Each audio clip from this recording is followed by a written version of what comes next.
1912 की ये एक सदी से भी ज्यादा पुरानी कहानी आज भी इंसान के घमंड, लापरवाह और उसकी गलतियों के फैसलों का सबसे बड़ी मिसाल मानी जाती है। एक ऐसा जहाज जिसे देखकर लोगों को लगता था कि इंसान ने कुदरत को भी हरा दिया है। उस जहाज का नाम था टाइटैनिक। 14 अप्रैल 1912 रात का वक्त, चारों तरफ सन्नाटा, अटलांटिक महासागर की ठंडी हवाएं और एक विशाल जहाज पूरी रफ्तार से आगे बढ़ रहा था। रात के 11:40 पर कुछ ही सेकंड में इतिहास बदल गया।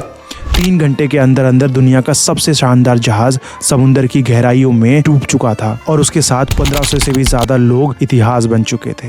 इतिहास की किताबों में हमें सिर्फ एक ही लाइन में ये कहानी बताई गई है कि टाइटैनिक एक आइसबर्ग से टकरा गया और वो डूब गया। लेकिन क्या इतनी बड़ी तबाही सिर्फ एक टुकड़े की वजह से हो सकती है, या फिर ये हादसा नहीं बल्कि गलतियों की एक लंबी चेन थी? टाइटैनिक अपने समय का सबसे एडवांस जहाज था। लगभग 900 फीट लंबा, 170 फीट ऊंचा और हजारों टन स्टील से बना हुआ जहाज। इसके अंदर का माहौल किसी फ्लोटिंग पैलेस से कम नहीं था। इतना बड़ा कि लोग इसके अंदर घंटों चल सकते थे और फिर भी पूरा रास्ता कवर नहीं करते। यहाँ तक कि जहाज के क्रू मेंबर को भी रास्ता याद करने के लिए हफ्तों लग जाते। इसके अंदर 4 विशाल स्मोक स्टैक्स, भव्य डेक्स और एक ऐसी इंजीनियरिंग कि लोगों ने इसे अनसिंकेबल शिप्स कहना शुरू कर दिया था। लेकिन इतिहास गवाह है, जब भी इंसान खुद को अजेय मानता है वहीं से उसका विनाश होना शुरू हो जाता है। अब आते हैं उस सच्चाई पर जिसके बारे में ज्यादातर लोग बात नहीं करते।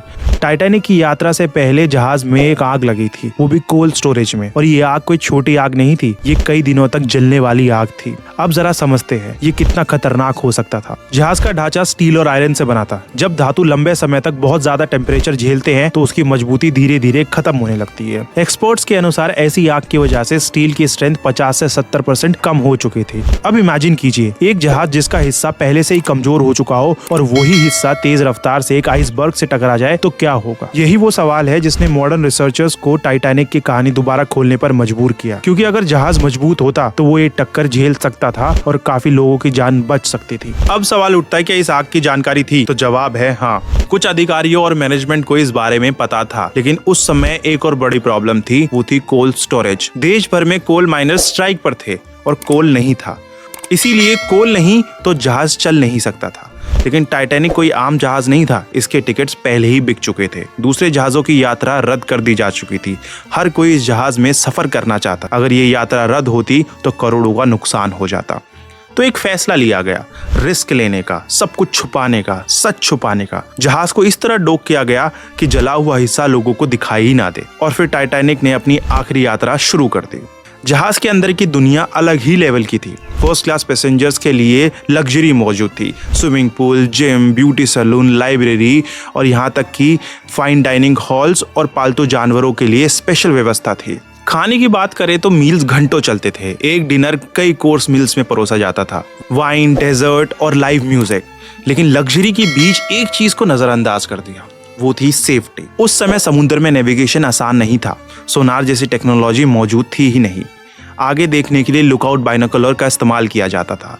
लेकिन टाइटैनिक के बाइनोकुलर एक लॉकर में ही बंद थे और उसकी चाबी एक ऑफिसर के पास थी जिसे आखिरी समय पे रिप्लेस कर दिया गया था। और वो चाबी कभी हैंडओवर हुई ही नहीं। जब क्रू को ये बात समझ आई तब तक जहाज समुद्र के बीच में था। उस रात टाइटैनिक अपनी स्पीड से ज्यादा तेज चल रहा था। पर क्यों? क्योंकि शेड्यूल बिगड़ रहा था, रेपुटेशन दाव पर थी। इसीलिए जब आइसबर्ग दिखाई दिया तो दूरी इतनी कम थी कि रिएक्शन का समय ही नहीं बचा। स्टीयरिंग घुमाया गया, इंजन्स को रिवर्स भी किया गया, लेकिन फिजिक्स को हरा नहीं सकते थे। अब लाइफ बोट्स की बात करें तो टाइटैनिक पर सब लोगों के लिए लाइफ बोट्स मौजूद नहीं थी। कानून इसकी इजाजत नहीं देता, लेकिन क्या इंसानियत भी इसकी इजाजत नहीं देती? और सबसे दुखद की बात तो ये है, जो लाइफ बोट्स थी वो भी सारी भरी हुई नहीं थी। लेकिन फिर भी लोगों को खतरे की सीरियसनेस समझ ही नहीं आई। कुछ लोगों को लगा ये प्रैक्टिस ड्रिल चल रही है। कुछ लोगों को जहाज छोड़ना ही नहीं था। तो जब टाइटैनिक डूबने लगा तो डिस्ट्रेस सिग्नल भेजे गए, फ्लेयर छोड़े गए, लेकिन पास के जहाज उन्हें ठीक से देख ही नहीं पाए। उस रात वेदर कंडीशंस इतनी अजीब थी कि कोल्ड और वार्म एयर्स की लेयर ने ऑप्टिकल इल्यूजन बना दिया था। लाइट डिस्टॉर्टेड दिख रही थी। मॉडर्न साइंटिस्ट मानते हैं कि इस वजह से सिग्नल्स कंफ्यूज हो गए और मदद समय पर नहीं आ पाई।